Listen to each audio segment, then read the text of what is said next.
커뮤니티 센터 근무하는 정수미라고 합니다.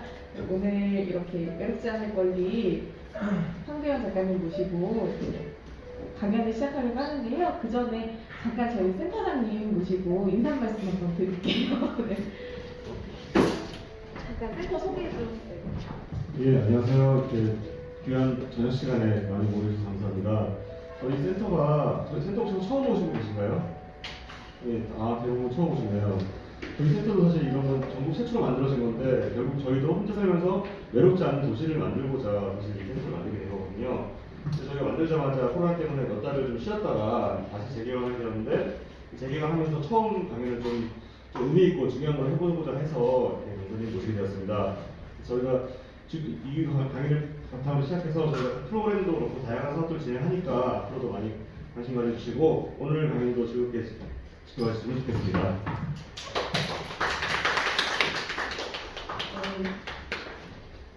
좋은 말씀 감사합니다. 네, 저희 황두영 작가님 간단하게 소개드릴게요. 2012년부터 19년까지 진선미의원실의 보좌관으로 근무를 하셨었고요. 그리고 생활동반자 법안을 이제 발의를 시도하셨고 준비를 열심히 해주셔서 너무 감사한 마음이 있고요. 개인적으로는 형제복지원 진상규명 법안도 이제 추진해 주셨고 소란의 폐지 등을 이제 기획해 주셨던 주 이제 좀 업무를 하셨는데요. 올해 3월에 도서 외롭지 않은 권리가 이제 3세가 됐다고 그래요. 혹시 책 다 읽고 오신 거죠? 네. 네, 예. 많이 읽고 오셨나봐요. 네. 내용은 오늘 강연을 통해서 좀 더 자세하게 작가님께서 이제 알려주실 거고요. 네, 작가님 강연 이제 시작하겠습니다.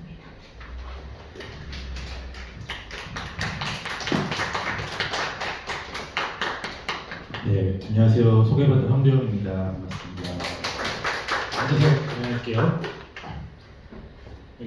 참 모이기가 쉽지 않은 그런 시즌인데 이렇게 귀한 시간 내서 와주셔서 감사합니다. 특히 이렇게 강남구에서 전국 최초로 이제 1인 가구 지원을 하기 위한 센터를 만들었는데 또 공교롭게도 제가 이제 첫 강의를 하게 됐다고 해서 참 의미가 깊고 좀 좋은 강의를 해야 될지 센터도 잘 되고 앞으로 전국적으로 좀 비슷한 이런 사업들이 많이 진행될 것 같은데 조금 부담이 되지만 열심히 진행을 해보도록 하겠습니다.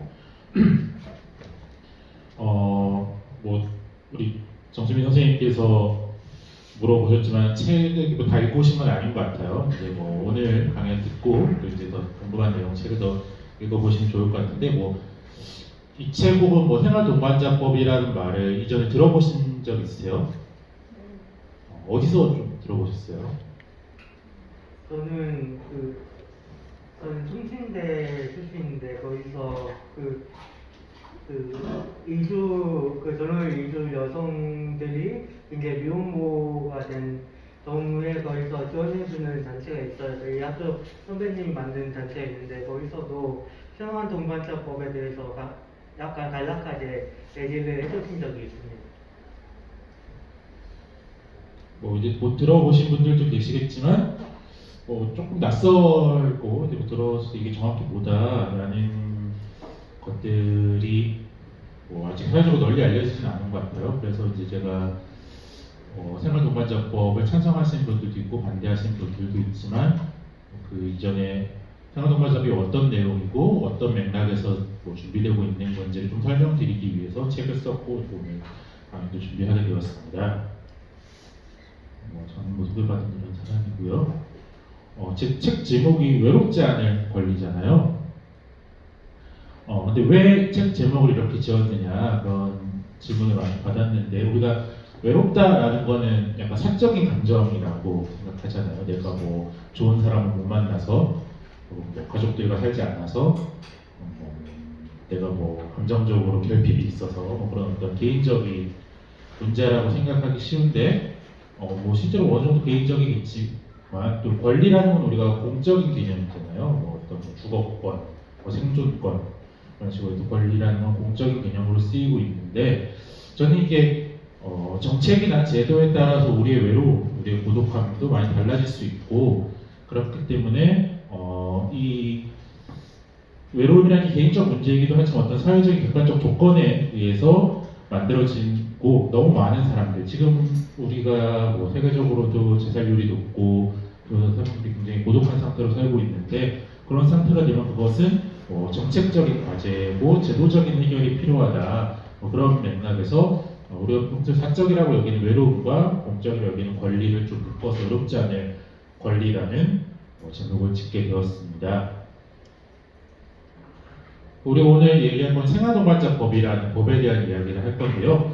일단 생활동반자법이라는 얘기를 하기 전에 생활동반자가 뭔지를 좀 정의하고 가야 될 것 같아요. 이제 뭐 개인적인 맥락에서 생활동반자를 어떻게 쓰는 건 이제 뭐 개인적인 맥락인데 우리가 법을 만들려고 하는 거니까 정의를 좀 더 명확하게 하자면 일단 뭐 혈연이나 혼인으로 이루어진 민법상 가족이 아니더라도 두 성인이 합의하에 함께 살며 서로 돌보자고 약속한 관계를 이제 생활동반자 관계로 하자라고 이제 법적인 정의를 내린 거고 여기서 보면은 뭐 이 네 가지 조건만 맞으면 다 생활동반자이기 때문에 친구 사이가 될 수도 있고 혹은 뭐 연인 사이가 될 수도 있고 뭐 서로 돌봄이 필요한 어떤 그런 동지적인 관계일 수도 있겠죠.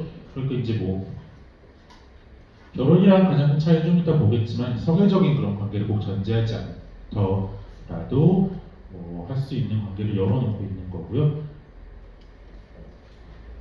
생활동반자법이란 우리가 이제 살펴본 생활동반자 관계를 국가에 등록을 하면 이제 국가에 등록한다는 게 가장 중요한 거고 두 번째로는 이 둘이 함께 살아가는 데 필요한 사회복지 혜택과 법적 권리들 뭐 대표적으로 의료적인 결정권을 대신할 수 있다던가 뭐 작게는 뭐 등초본을 대신 발급받을 수 있다던가 그런 것부터 해서 우리가 이후에 이제 법적인 권리가 어떤 것들이 있는지 뭐 뒤에 내용이나 책에서 좀 더 자세히 말씀드리겠지만 이런 국가와 개인 간의 관계에서 어떤 일정한 권리를 부여하는 것이 한 가지 항목이고요. 또 중요한 거는 이 둘 사이도 항상 관계가 좋지는 않을 수도 있잖아요. 같이 살다 보면은 재산상의 분쟁이 생길 수도 있고 또 뭐 폭력 문제나 뭐 그런 문제가 생길 수도 있고 뭐 서로 헤어지고 싶어 할 때도 있기 때문에 근데 그게 어떤 법적으로 둘 사이의 공정한 관계가 보장되지 않으면 아무래도 약자가 더 손해를 많이 보기 때문에 둘 사이에서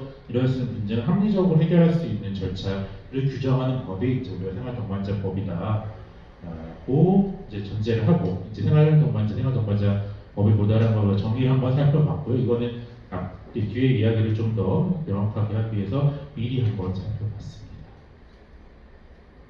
조금 더 생활동반자법이 무엇인지를 설명하기 위해서 결혼과 좀 비교를 해보면 좋을 것 같아요.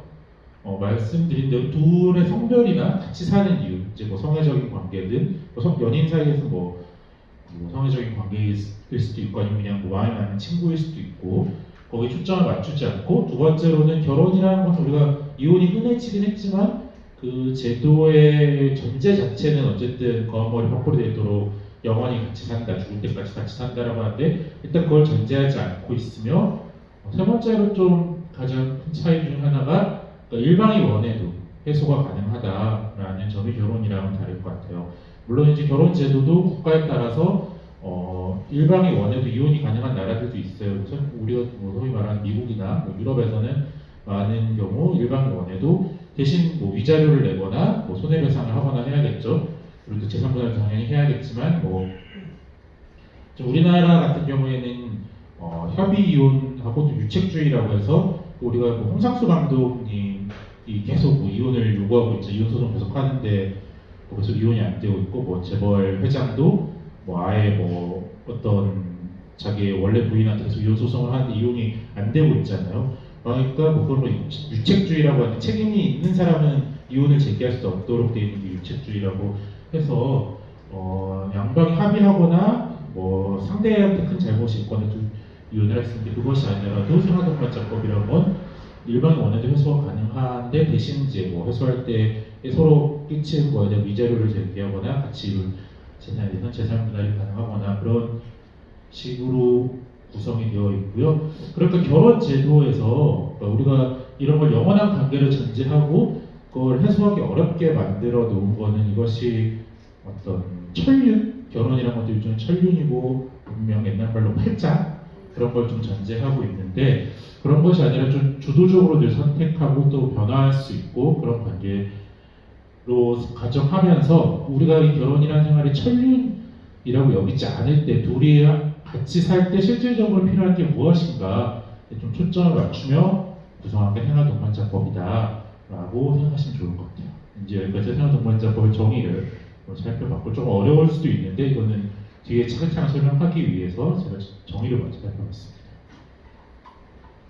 우리가 이제 생활동반자법은 이제 동거를 등록하는 법이잖아요.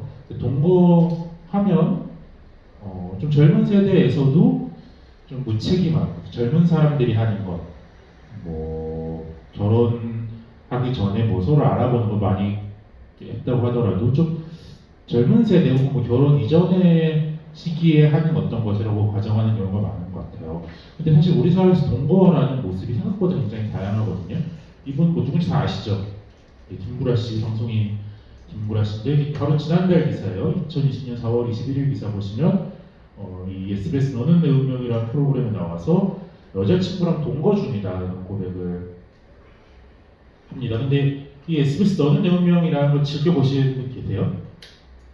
참 별로 없죠. 우리 세대는 잘 안 보는 프로그램이에요. 이게 사실 지상파 예능 자체가 요새 뭐 젊은 사람들이 많이 안 보기도 하고 이게 뭐 가족 부부 예능이잖아요. 부부가 나와서 하는 예능이라 사실 젊은 사람들한테 그렇게 인기 있는 프로그램은 아니고 오히려 중년 이상의 분들이 많이 보는 프로그램인데 거기 나와서 내가 지금 동거를 하고 있다 혼인신고를 하지 않고 근데 이게 막 되게 논란이 되거나 그런 게 아니라 잘된 일이다 축하한다 약간 그런 맥락으로 그러니까 이미 이제 중노년층에서도 그만큼 동거가 이런 유명 방송인이 물론 남성이니까 할 수 있는 것도 있겠지만 유명 방송인이 지상파에 나와서 자기가 그 사실을 자연스럽게 얘기할 수 있을 정도로 이 중노년의 동거 특히 이제 김구라 씨처럼 첫 번째 결혼이 뭐 사별이든 이혼이든 종료가 되고 두 번째 새로운 가족을 꾸리는 것에 대해서 그만큼 부지불식간에 굉장히 자연스러워진 게 한국 사회의 현실인 거죠. 여기서 보시면 김구라 씨가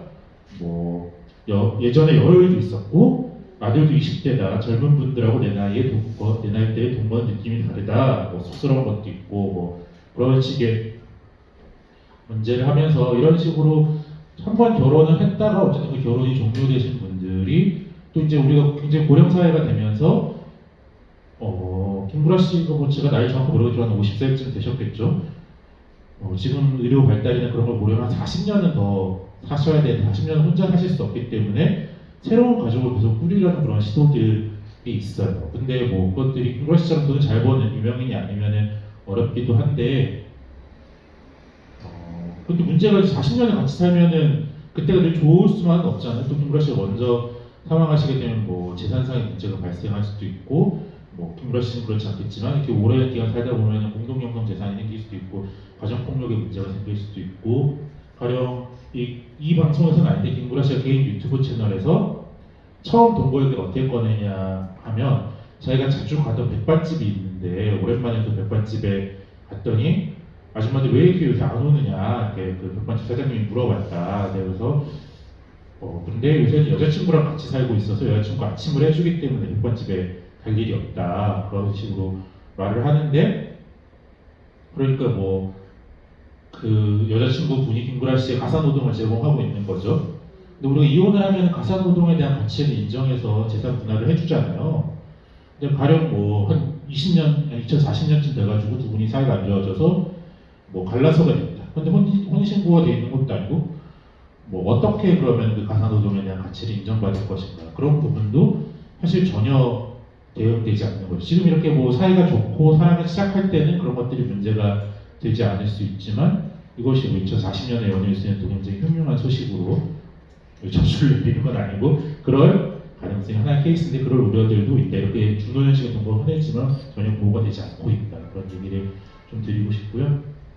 이 책은 읽어보신 분들이 많이 있을 것 같아요. 작년에 굉장히 베스트셀러가 됐던 제 책보다 훨씬 유명한 여자들이 살고 있습니다라는 책인데요. 이제 많은 분들이 읽어보셨겠지만 여기 말 그대로 친구 관계인 뭐 연인은 아니고 동성 연인은 아니고 친구 관계인 여성 두 분이 이제 같이 아파트를 구입하고 말 그대로 동거를 하는 그런 내용이에요. 근데 굉장히 많이 히트를 했죠. 제가 이제 작년 여름쯤부터 책을 쓰기 시작했는데 책을 써야겠다고 생각한 게 작년 상반기에 이 책이 굉장히 히트하는 걸 보면서 생활동반자법이라는 것에 대해서 우리 새로운 동거관계에 대해서 대중적인 관심이 아주 많구나.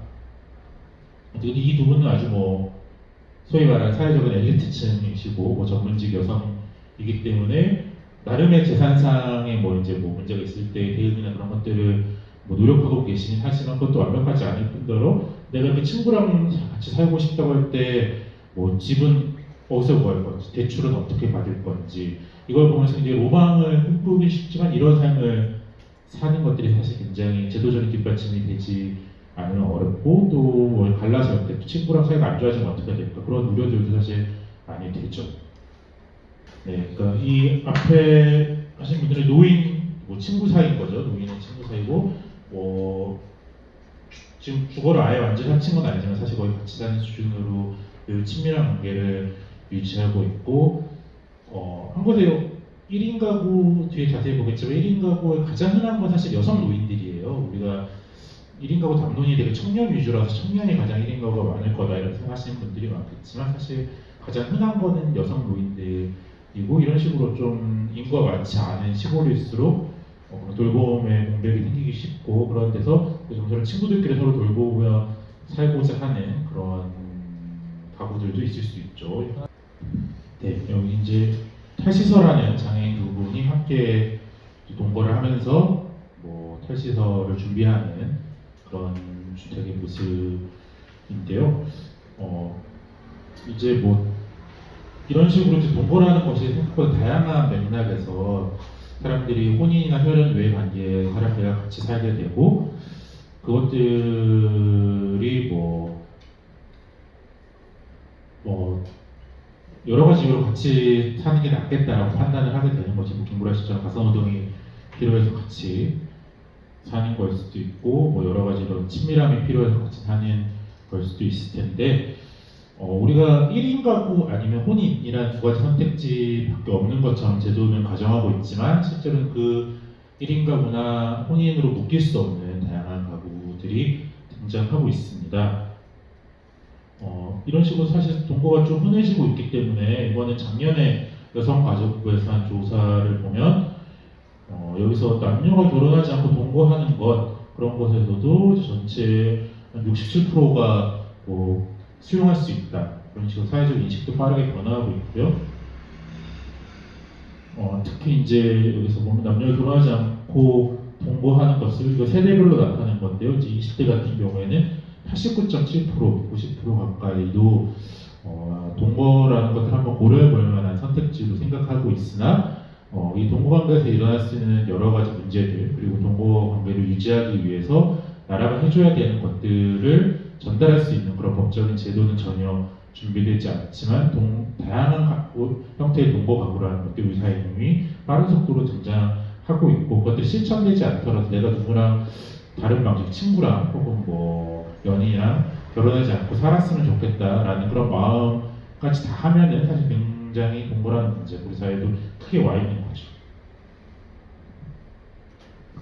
그런 식으로 본다고 할 때 이 동거가구를 인정하는 생활동반자법이 굉장히 진보적이고 급진적인 법안이라고 생각할 수도 있지만 저는 한편으론 이것이 가족을 이루도록 장려하는 법이잖아요. 사람들한테 혼자 살지 말고 좀 더 가족을 이뤄서 안정하고 서로 돌보고 정착하고 살아라. 그리고 이제 가족제도를 떠나 있는 사람들에게 더 가족제도 안으로 들어와라 라고 하는 법이기 때문에 보기에 따라서는 굉장히 보수적인 법이라고 원래 가족이라는 거 사람들이 안정하도록 하는 법이 굉장히 전통적인 의미에서 보수의 가치랑 또 소통하는 측면이 있기 때문에 그래서 보수적으로 볼 수도 있지 않을까라는 생각을 책을 쓰면서 좀 해봤습니다. 여기도 이제 1인 가구 지원센터잖아요. 여기 신청하신 분들 대부분 1인 가구인 것으로 제가 알고 있는데 1인 가구가 이제 사회적으로 굉장히 빠른 속도로 증가하고 있어요. 이제 보시면 우리가 2000년에 1인 가구가 222만 가구, 222만 명이었는데 한국에서 2017년에 562만 가구가 되면서 가구 형태로 보면 가장 보편적인 1인 가구가 가장 많은 그런 가구 형태가 되었고요.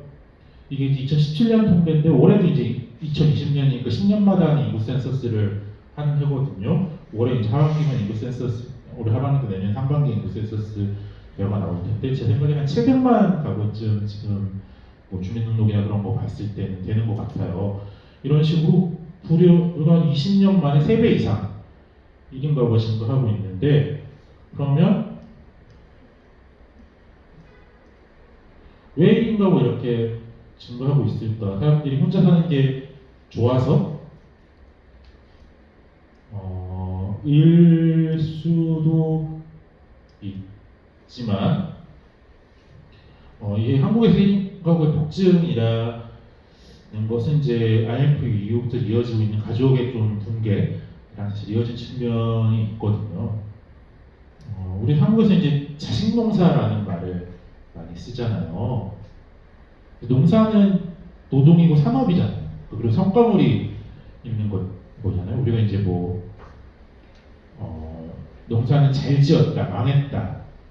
뭐 그런 평가가 가능하고 자식 농사라는 건 자식도 그냥 자식이 있어서 행복하다가 아니라 자식을 어떤 잘 키워서 뭐 사회적으로 중요한 역할을 하거나 아니면 돈을 잘 벌거나 뭐 그런 그래서 자식 농사 이렇게 좀 자랑할 만한 자식이 만드는 것이 한국에서 이제 그런 건데 그런 식으로 한국에서 가족이랑 함께 산다는 건 그냥 뭐 매일매일 즐겁게 가족이랑 재밌게 놀았다, 맛있게 밥을 먹었다 그런 수준의 문제가 아니라 한국에서 가족이 됐다는 거, 가족으로 살아난다는 거는 가족 구성권을 더 높은 지위에 올리고 가족 구성원들에게 더 좋은 기회를 제공하고 그러면서 이 사람이 더 사회적으로 어떤 중요한 역할을 하도록 하는 일종의 경영행위 같다는 거죠. 그러니까 자식 농사 그냥 이렇게 뭐 자연스럽게 자라는 걸 보고 자라는 게 아니라 자식을 마치 농사 짓는 것처럼 우리가 은연중에 표현하고 있는 건데 이제 뭐 많은 사회학자들이 그런 것들이 마치 우리가 옛날에 뭐 70년대에 막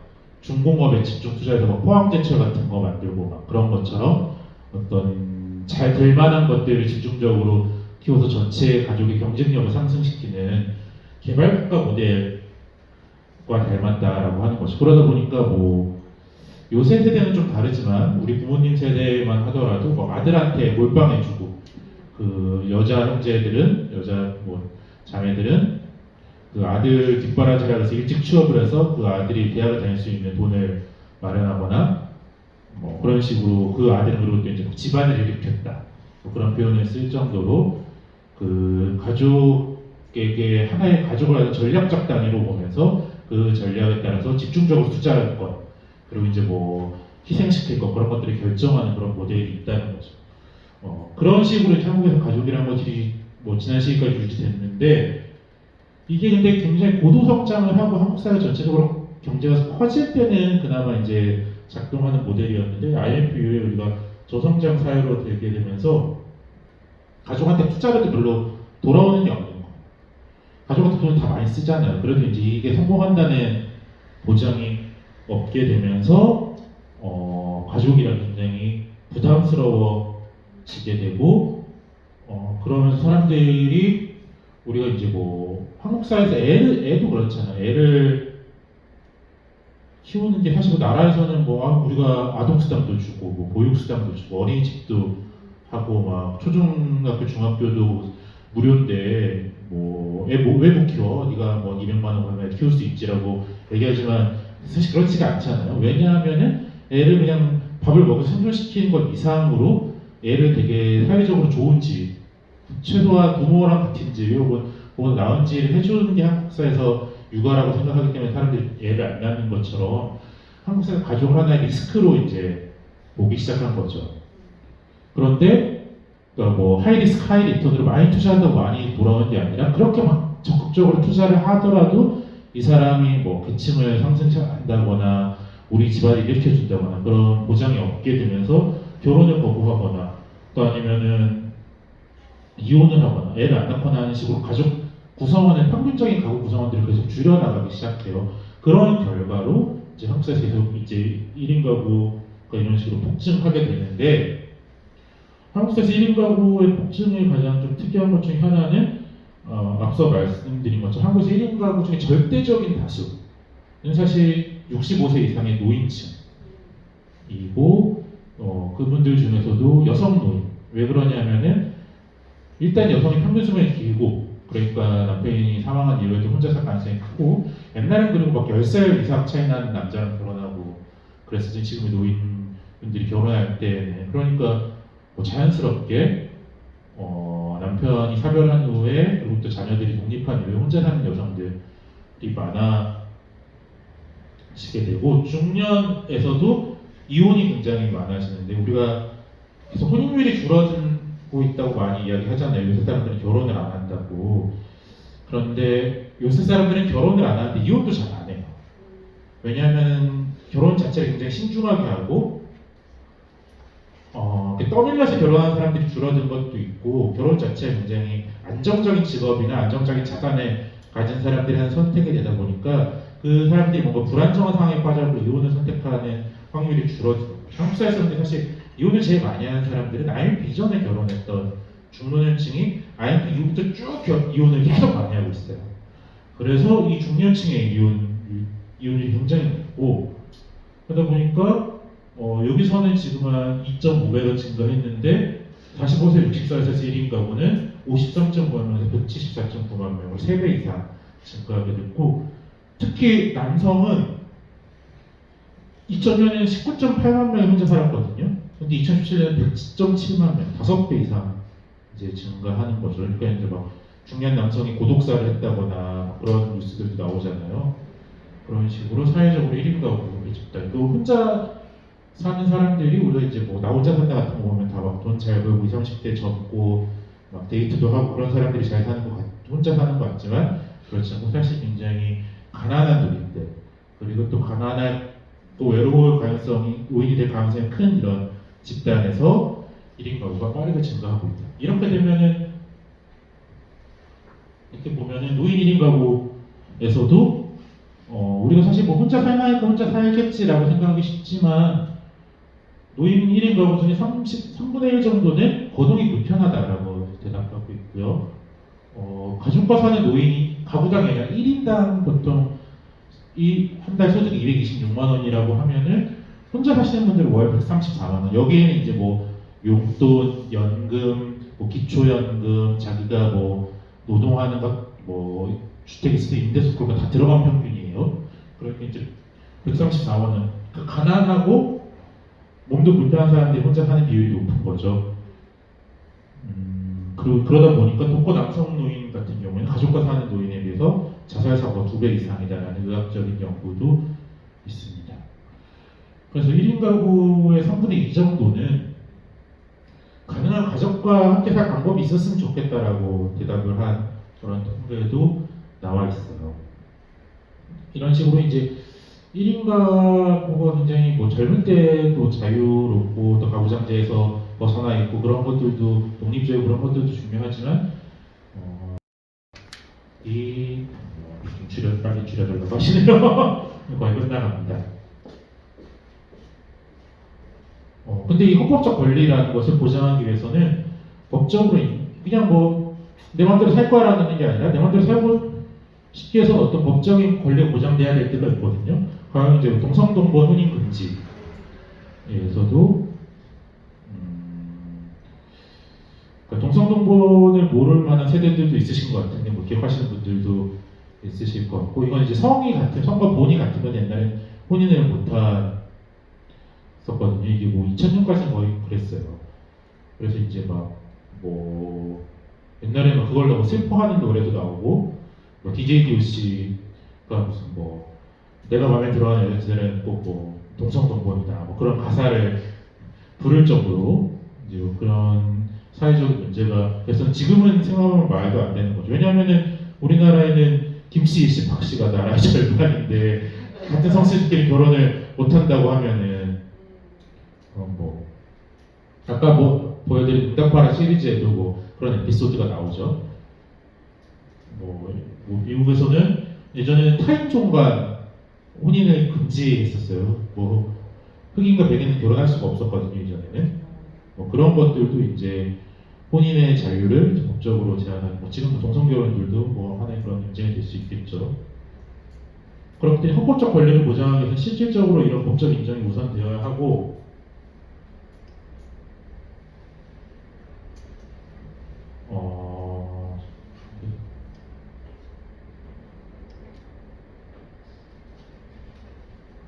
또 이런 권리를 우리가 그냥 내가 내 맘대로 살 거야 도 중요하지만 사실 우리 현대의 가족 생활이라는 거는 여러 가지 일단 뭐 대출도 함께 받을 수 있어야 되고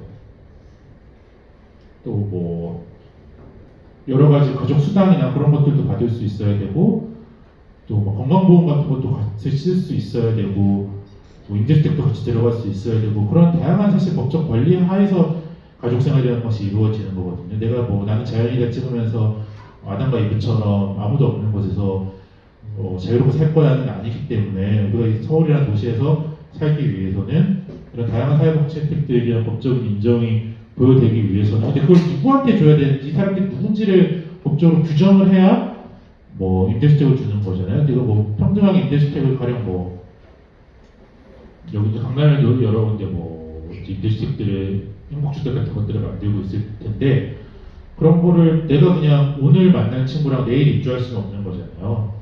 그게 어떤 한정된 자원이기 때문에 그걸 누구한테 줄 것인가를 정책적으로 결정해야 되는데 그 정책적 결정을 하기 위해서 법적인 이런 관계설정이 좀 필요할 수밖에 없는 거고 재원은 생활동반자법을 이런 혼인 밖에 불안정한 가족들이 계속 이 불안정한 상황을 유지하지 않고 좀 장기적인 삶을 세울 수 있도록 하나의 뭐 다양한 가족을 같이 정규직화하는 것처럼 그렇게 비유적으로 표현할 수 있겠다는 생각을 했습니다.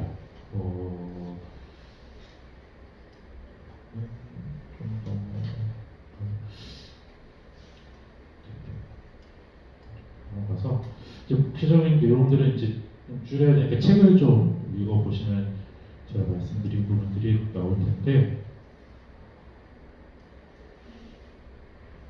마지막으로 하나만 강조하고 싶은 것 중에 하나가 생활동반자법이 왜 필요한가 해서 가정폭력의 문제가 저는 사실 좀 지금 심각한 것 같아요.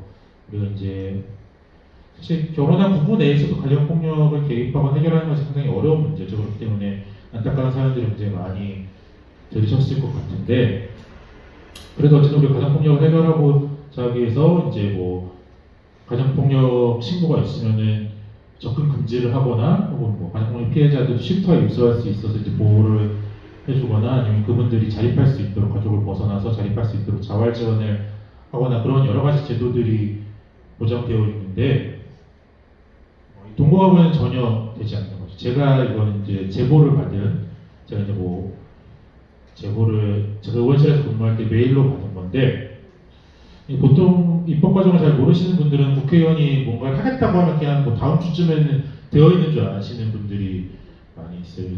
저한테 메일로 진선미 의원이 동거가구에 대한 뭐 차별 해소를 하는 이런 법을 한다고 했는데 뭐 내가 이런 상황에 처해 있다 도움을 받을 수 있느냐 그런 메일이었는데 그 메일의 내용이 내가 남자친구랑 같이 살다가 남자친구가 가정폭력을 해서 도망쳐서 일단 나오긴 했는데 그 전세금이 내 거다. 그 집의 전세금이 내 건데 그거를 그 집에 가서 해결을 못. 어쨌든 전세금을 받으려면 그 남자친구가 나가야 되잖아요. 집을 비워야 전세금을 돌려받을 수 있을 텐데 남자친구가 너무 무섭다는 거예요. 그래서 내가 이거를 어떻게 했으면 좋겠느냐. 근데 사실 가정폭력이라는 것이 이렇게 길거리에서 누굴 때리는 거 아니잖아요. 그러니까 목격자가 있거나 내가 아주 막 무슨 뭐 부부의 세대처럼 철두철미한 삶을 살아서 CCTV를 집에 달아놓지 않는 이상 증거를 남기기가 굉장히 어려워요. 이제 뭐 그것이 집안에서의 성폭력 사건이건 가정폭력 사건이건 이 증거를 확보하기 굉장히 어렵기 때문에 이렇게 해결하는 데 문제가 되는 건데 그러니까 뭐 저는 뭐 신고를 해보시라고 했지만 증거가 사실 마땅치 않고 그렇기 때문에 뭐 그 남자를 그 집에서 내쫓을 만한 그런 강제력을 발휘하기가 그러면 이제 뭐 무단침입으로 신고할 수도 있긴 있는데 그런 것들 해결하는 절차가 굉장히 복잡해지게 되는 거고 사실 마땅하게 도움을 어떻게 드릴 수 있는 방법이 없는 거죠. 우리가 이제 가정폭력 그래서 부부간에도 굉장히 많이 부족하고 가정폭력 피해가 안타까운 있지만 이게 동거들이 우리가 또 이제 뭐 안전이별이라는 말을 요새 하잖아요. 이제 뭐 연인 헤어질 때 폭력을 가하는 경우가 있기 때문에 이제 안전이별이라는 말을 하는데 동거할 때는 당연히 안전이별이 더 왜냐하면은 같이 살고 있고 그리고 어쨌든 당장 뭐 집을 정리해서 주 중에 하나는 나가야 되고 집도 알아봐야 되고 그리고 이별의 기간이 길어질 수밖에 없잖아요. 그러니까 뭐 동거녀 살인, 동거녀 폭행 그런 걸로 검색해 보시면 정말 많이 나와요. 그래서 좀 뭐 이런 가정폭력의 문제를 해결하기 위해서라도 생활동반자법이라는 게 필요하고 가령 뭐 근데 이 가정폭력법이 왜 특별하냐면 우리가 이제 무죄추정의 원칙이라는 게 있어서 어떤 피해 신고를 했더라도 거기서 어떤 뭐 경찰이나 검찰이 그 사건을 수사하고 이 사람은 뭐 구속해야 된다, 뭐 결정을 해줘야 되는 거야 그 사람이 구속이 되는 거잖아요. 그런데 가정폭력이란 어쨌든 그 둘이 같이 살고 있다는 특수성 때문에 일단 신고가 들어오면은 최소한의 접근 금지를 할 수 있는 그러니까 뭐 어려운 말로 인신을 제약할 수 있는 가해자의 인신을 구속할 수 있는 그런 법이기 때문에 상당히 이상한 법이거든요. 특수한 법이에요. 이상한 법이라기보다는 그렇기 때문에 그냥 내가 누구한테 맞았다고 이거를 둘 사이가 어떤 관계인지 입증되지 않으면 내가 뭐 집에서 누구한테 맞았어요. 이 사람을 내 접근금지 시켜주세요. 이 동네 못 오게 해주세요. 라고 명령할 수가 없는 거예요. 근데 뭐 피해자 입장에서 생각하면 너무 왜 안 되냐고 말할 수 있지만 이 법의 측면에서 보면은 그렇게 상당히 어려운데 그렇기 때문에 이 둘 사이가 어떤 관계인지가 좀 정리가 되어 있어야 가정폭력의 문제에서도 개입하고 해결하기 쉬운 거죠. 나머지는 뭐 더 질문이 있으시면 좀 더 자세히 설명을 하고 책에 좀 자세히 있는 부분인데 마지막으로 한마디만 좀 드리겠습니다. 한국에서 60년대, 70년대에는 애를 좀 그만 낳으라고 하나 잘 기르자, 둘만 낳아 잘 기르자 그래놓고 이제 와서는 그때 애를 좀 낳으라고 막 5명 나오면 애국자라고 막 7명 나오면 1,000만 원을 준다 그런 식으로 어떤 가족을 꾸리고 어떠한 사람끼리 모여서 살 것인가도 개인의 어떤 행복보다는 국가적인 목표, 우리 국가가 나아가기 위해서 이런 인구적인 목표가 필요해. 그런 것에 따라서 국민 개인의 삶조차도 어떤 대한민국이라는 나라의 생존을 위한 수단으로 삼아왔던 것 같아요. 근데 그것이 뭐 국가 경제 발전에 도움이 됐을 수도 있고 뭐 아닐 수도 있는 거 평가하기 나름이겠지만 저는 이제 대한민국이 국민 개개인의 삶까지 그렇게 도구화해서 국가의 생존을 걱정해야 될 단계는 지났다라고 생각을 하거든요. 이렇게 하다 보니까 뭐 애를 낳지 않는 사람, 혹은 뭐 애를 너무 많이 낳는 사람, 결혼하지 않는 사람, 뭐 동성애자 그런 식으로 국가가 좀 좋은 삶이라고 정해놓은 규제 벗어나는 사람들을 서로끼리도 되게 쉽게 평가하고 너 결혼해야지 그래서 결혼을 하고 애를 낳아야지 이렇게 쉽게 평가하고 모욕하는 것들이 너무 당연한 거죠. 그런데 국가에서도 그 개개인의 삶들을 존중하고 그 선택을 다양한 것이라고 인정해주지 않는데 어떻게 국민 스스로 서로를 존중하고 다양한 삶을 인정하라고 얘기할 수가 있겠어요. 국가가 스스로 이런 사람들을 모욕하는데 그런 단계를 넘어서야 한다. 그러니까 국가가 어떤 모범적 삶의 모습을 정해놓고 그대로 따라라 양몰이 하듯이 그런 단계를 넘어서 국민 각자가 스스로의 행복을 결정할 수 있고 그런 다양한 선택들을 어떻게 안정적으로 국가가 보장할 것인가 이런 각기 다른 권리와 다양성은 정치적 과제로 그러니까 내가 선택한 맥락, 나의 맥락, 나의 처지에 따라서 한 결정들에서도 어떤 결정을 하든 최소한의 행복을 누릴 수 있도록 하는 것이 한국의 민주주의가 처해 있는 다음 단계가 아닌가. 그것이 어떻게 생활동반자법이 뭐 굉장히 우리한테 낯선 형태의 법일 수는 있지만 좀 적극적으로 다음 단계로 넘어가기 위해서 만들어져야 되는 법이다. 그런 생각합니다. 그러면 일단 강의는 여기까지로 줄이겠습니다. 감사합니다. 네, 혹시 강연 들으시면서 궁금하셨던 거 지금 시간 관계상 저희가 많은 분들을 질문을 받지는 못하는데요. 한 두세 분만 좀 물어볼게요. 질문 있으신가요? 질문이 망설이시면 이제 다음은 없습니다. 다음은 네. 없으시면은 너무 완벽한 강의를 해주셔서 보통 질문이 없는 건가요? 자, 하나, 어머, 네, 민호님. 네, 네. 그 책감이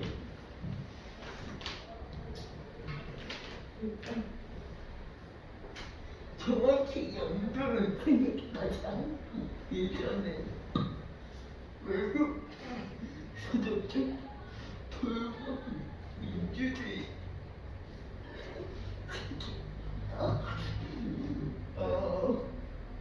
저는 그 책이 매뉴얼에서 생활동 문제법이 이어지도록 해요.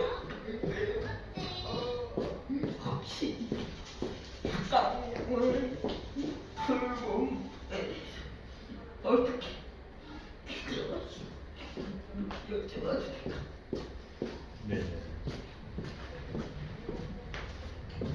이제 말씀해주신 돌봄 민주주의 뭐 조한 씨 토론토라는 정착자가 쓴 책이죠. 저도 굉장히 감명 깊게 읽고 좋아하는 책인지 책 쓸 때도 많은 도움을 받았는데 이제 그 토론토 아무튼 토론트 그 분의 주장은 돌봄이 민주주의적인 과제이고 돌봄이 모든 사람들 어떤 사람들은 누군가를 돌보느라고 자신의 많은 것들을 희생당하고 있고 어떤 분들은 또 거기에 무임승차한다. 그런 것이 아니라 돌봄도 하나의 사회적 의무이자 자원으로 봐서 그것들이 평등하게 의무와 수혜가 갈 수 있도록 뭐 해야 한다라는 주장을 담고 있는 책이고 저도 뭐 깊게 공감을 합니다. 생활동반자법이 필요한 이유가 이제 말씀드린 1인가구 이제 가난하고 이제 돌봄이 필요한 1인 가구들이 폭증하면서 이제 돌봄 공백들이 많이 발생하게 되는데요. 그런 돌봄 공백들을 해결하기 위해서 뭐 기존의 혈연 가족들 중에서 여성이라던가 뭐 굉장히 저임금에 시달린 여성 노동자, 뭐 여성 돌봄 노동자라던가 뭐 그런 분들 그런 것들이 과중하게 부담이 되고 있고 그런 과중한 부담을 주고 있음에도 불구하고 그게 별로 효과적으로 해결되지 못하고 있어서 이런 돌봄 민주주의라는 관점에서 우리가 이렇게 누군가 희생에 전제하지 않고 이 돌봄이란 과제를 해결하기 위해서는 진짜 많은 자원이 투입되어야 되고 이 돌봄 노동자들한테도 정당한 뭐 임금과 정당한 보호를 보장하기 위해서는 우리가 이제 그만큼 나아가야 할 길이 많은데 그럼 무슨 돈으로 어떤 사회적인 자원으로 이걸 할 거냐 라는 문제에 봉착하게 되고 아까 말한 어떤 사회적 비용은 제가 자세히 설명드리지 못했지만 단순히 뭐 지금 수준에서 돈이 많이 드는 것도 문제지만 우리가 더 평등하고 더 양질의 돌봄을 보장한다고 했을 때는 더 엄청난 사회적 가치가 투자되어야 할 때 그럼 이거를 어떻게 효율적으로 만들 거냐. 그럼 그 사회복지 전체 예산을 늘리고 뭐 노동의 가치를 높이고 그런 것도 필요한데 일단은 서로 돌보고자 하는 자발적인 의지가 있는 사람들끼리는 서로 돌볼 수 있도록 길을 좀 만들어줘야 되고 그런 선택을 하는 사람들이 굉장히 사회적으로 중요한 결정을 하고 사회적으로 소중한 돌봄 행위를 하고 있다는 걸 인정해서 여기서 말하는 사회복지적 혜택이나 그런 것들도 제공할 수 있는 제도가 필요하다. 이제 그렇게 해서 생활동반자라는 것들, 그러니까 뭐 기존의 혈연 가족 내에서만 주어지던 돌봄 부담들을 더 다양한 차원으로 나누기 위해서라도 생활동반자가 필요하다라고 제가 이제 책에서 주장을 하고 있죠. 혹시 더 특별한 질문 있으실까요? 궁금하신 거나. 혹시 없으시면 그러면은 작가님이 아쉬워하시는 것 같은데. 그러시면은 일단은 오늘 각자 이제 느끼신 부분이 이 제도를 통해서 혹시 더 있다면 저희가 피켓을 하나씩 나눠드렸어요. 보다는 뭐 친구와 살아도 외롭지 않아요. 뭐 모여 살고 싶어요. 뭐 아니면은 뭐 여러 가지 의견이 있을 것 같아요. 생활동반자법이 필요해요라던가 각자의 의견을 좀 이렇게 좀 적어서 마지막으로 단체 사진 하나만 찍고 네. 예, 오늘 강연을 종료하도록 하겠습니다.